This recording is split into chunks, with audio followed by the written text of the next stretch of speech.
Over the past month, I've been to 11 different cities across 6 different countries, and I've been journaling the whole thing in this little notebook right here. And I've learned a lot about travel journaling, so I have some tips for you and I thought I'd share. So coming to you live from Hyde Park, London, here are my tips for travel journaling.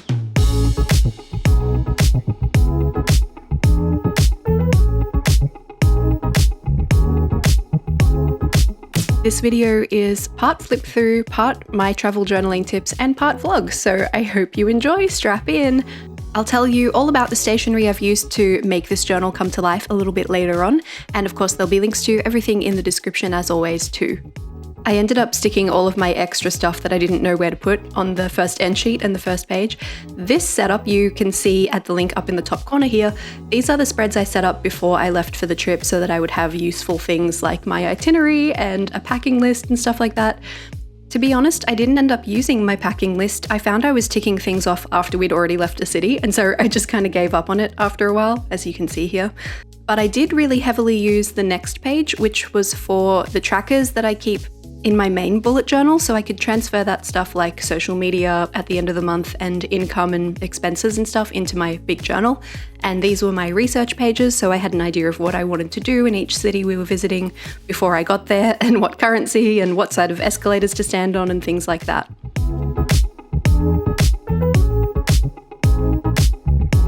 I haven't filled out my trip cost breakdown yet. I haven't tallied everything up, but even if I had, I would have blurred it out so you couldn't see it anyway. For now, let's get traveling. My first English breakfast tea in England.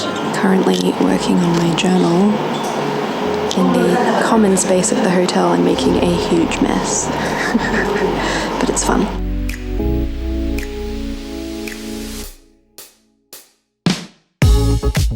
While we flip through my London pages here, I want to give you my first and possibly most important travel journaling tip. Take all of that pressure for perfection off yourself. Give yourself permission to be messy and imperfect in this journal, and it's going to make your life a lot easier. Traveling can be messy, delayed flights and stuff like that, wearing the same clothes for ages on end. It's okay for your journal to also reflect that mess, but you need to give yourself permission to not be perfect. I know it's a big problem for a lot of us. But your memories don't have to be perfect to be worth remembering, so neither should your journal.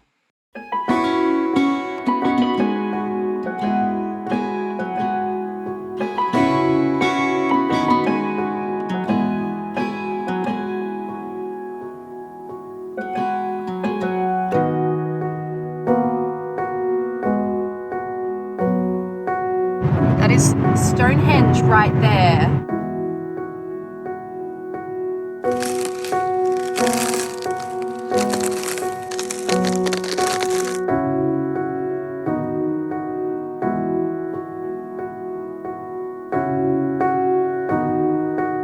My next tip is to seek out and then hang on to brochures and pamphlets from the places you visit on your trip, and then harvest them for photos and information for your journal.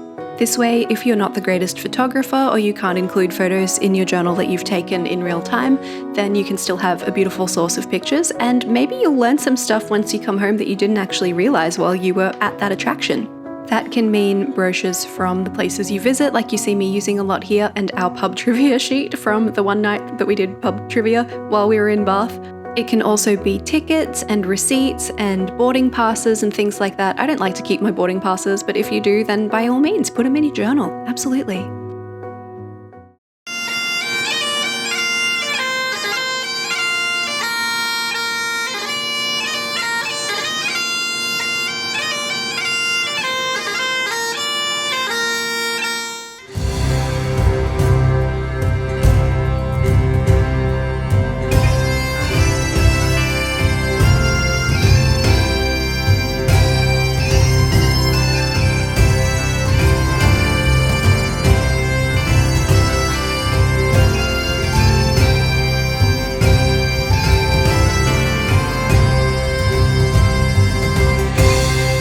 It can be really difficult while you're traveling and on this unusual whirlwind schedule to find time to journal, but you're going to have to make time to journal on the trip if you want to be doing it in real time.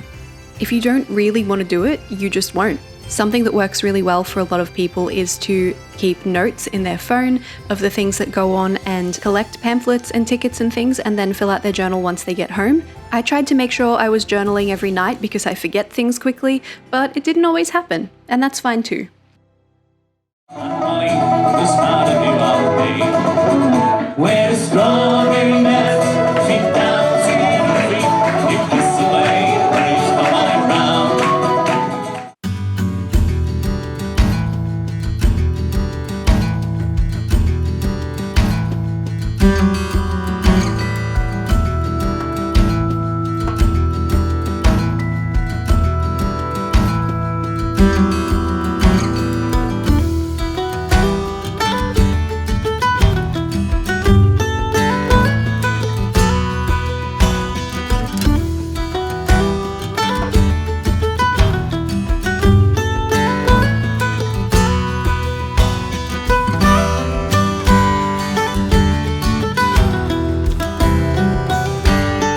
One of my biggest tips is that you're going to need to journal when you have time. So right now we're at Dublin airport.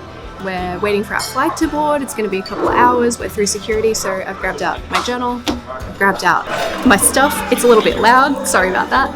And I'm going to do some journaling while we wait for the gate to open while I eat some Burger King.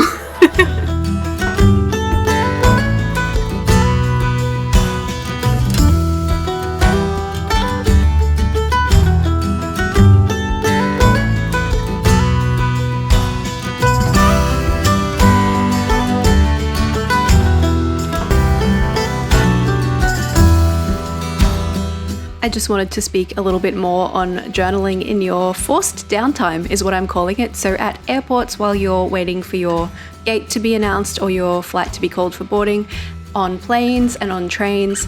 Every time I was a couple of days behind in my journal, I used the time at the airport or on the plane or on the train to get caught up on my journal. It did mean I didn't get as many books read as I thought I would on holiday, but I think it was worth it. This is a really good example of a chance to get some journaling done in your downtime. So we're on holidays for a month, which means at some point we have to wash some clothes. So while my clothes wash, I can journal.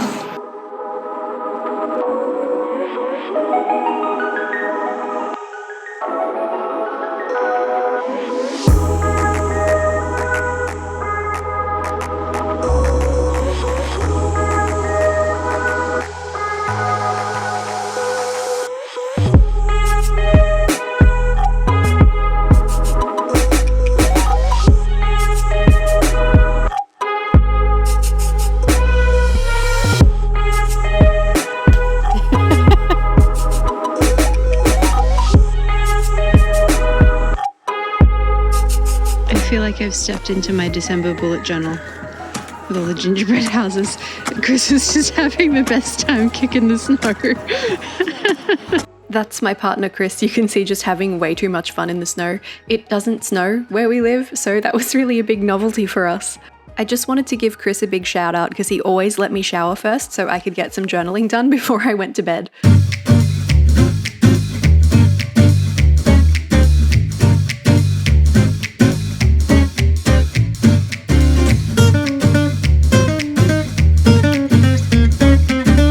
Here's an equipment-related travel journaling tip for you. Be really ruthless when you're deciding what you're going to bring with you and try and keep your kit as small as possible. I know that sounds like really obvious advice, but I brought too much stuff and I'm going to talk about it later. I'll show you everything that I brought, but I'd say as a general rule, maybe just bring one of each variety of stationery.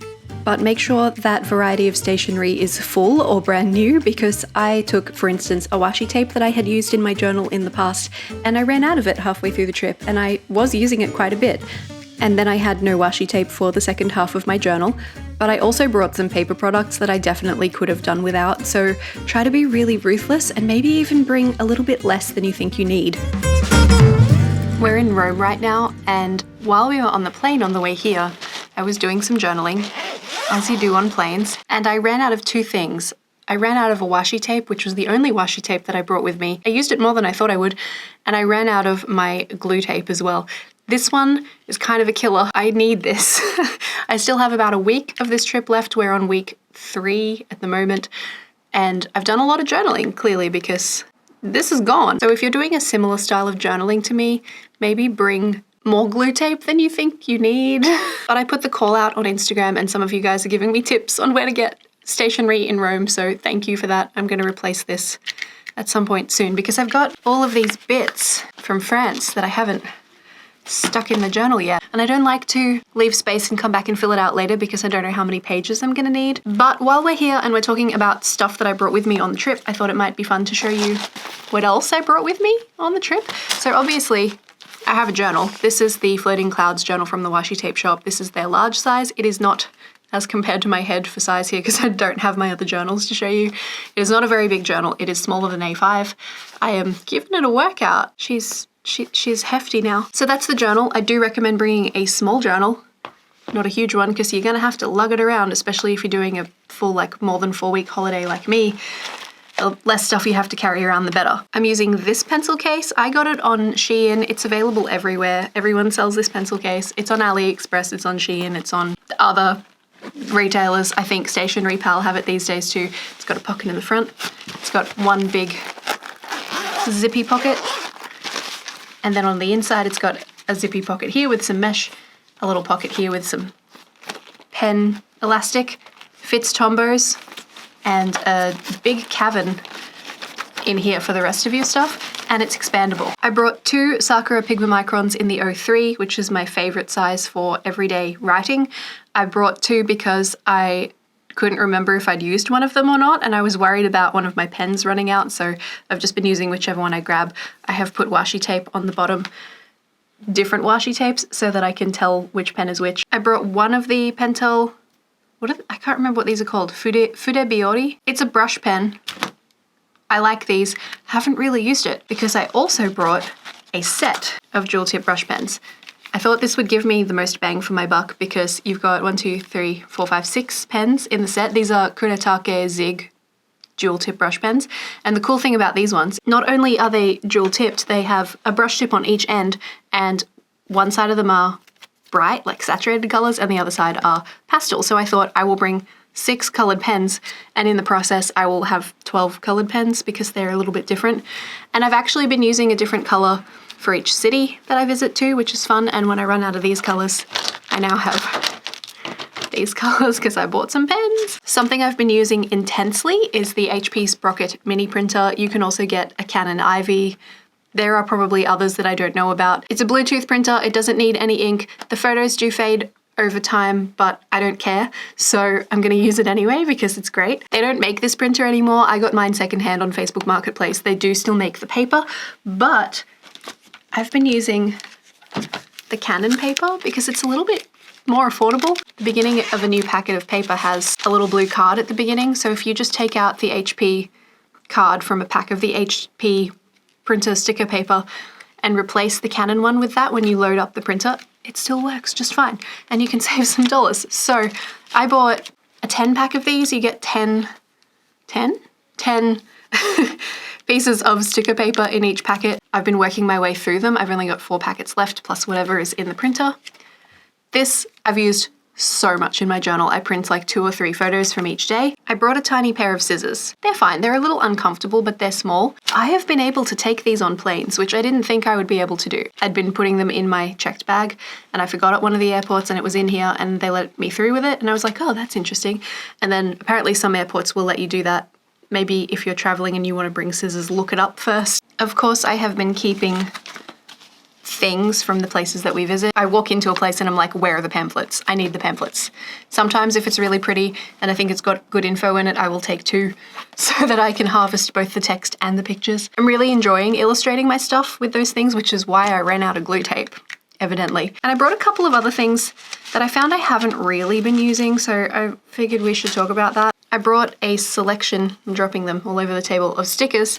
I haven't really used them because they haven't really fit the places that we've been. I bought this little sticker book, it's passport sized, from Mark's Mellows on Etsy. I had like a little stockpile to bring on the trip, and guess what?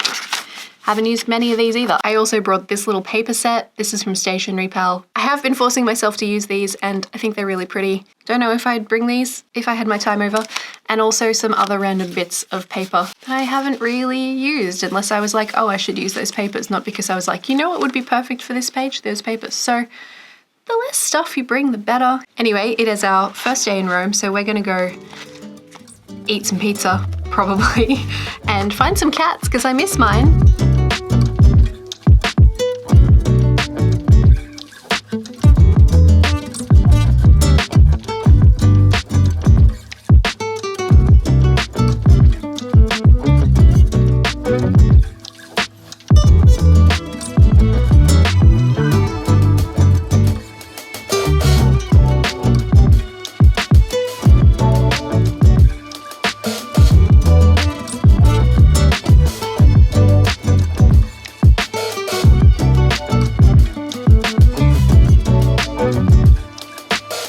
Here's my best tip for travel journaling when you're really tired and you don't want to do it. Dot points, baby. Just write yourself a list of all of the things you did that day and then you can come back to it later and flesh it all out, and there's nothing wrong with that. Write yourself a list. And if you're here watching journaling videos, chances are you already love lists.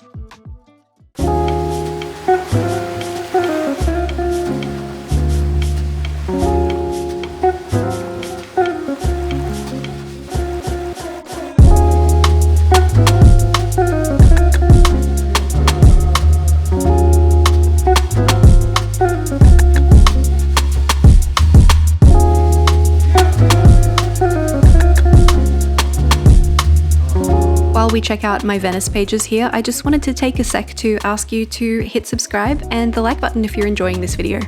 Come join my little internet journaling family.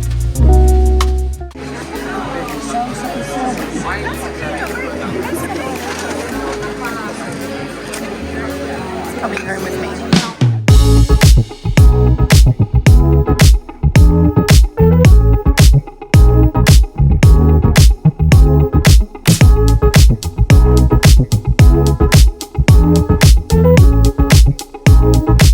We've made it to almost the very end of the book, certainly the very end of the trip. We went back to London to get back home to Australia, and this is when we had the biggest baggage allowance for the flight home, so this is when we did all of our shopping. I mentioned this earlier as text as an overlay on the video, but I did buy some stationery while we were away, so if you want to see that, let me know. Maybe I can make a video showing you like a Europe stationery haul. Let me know if that's something you'd want to see. I still plan to tally up all of my expenses for February on the holiday, so there are some pages left I'll use a couple of, but I've almost finished the whole book, which is so incredibly satisfying. That's all I got for you about travel journaling. I hope you have learned something from this video. Jump into the comments down below and let me know if you like to travel journal and if you have any tips for me, because I'll happily take them. Thank you. If you want to see more behind the scenes of my travels, you can jump onto my Instagram. I am at erinsmith.art and I have some stories, highlights of all of the things that we did in all of the places. I post new videos here every Friday evening Australian time, so hit subscribe if you'd like to see more from me, and I hope to see you again next week. Bye.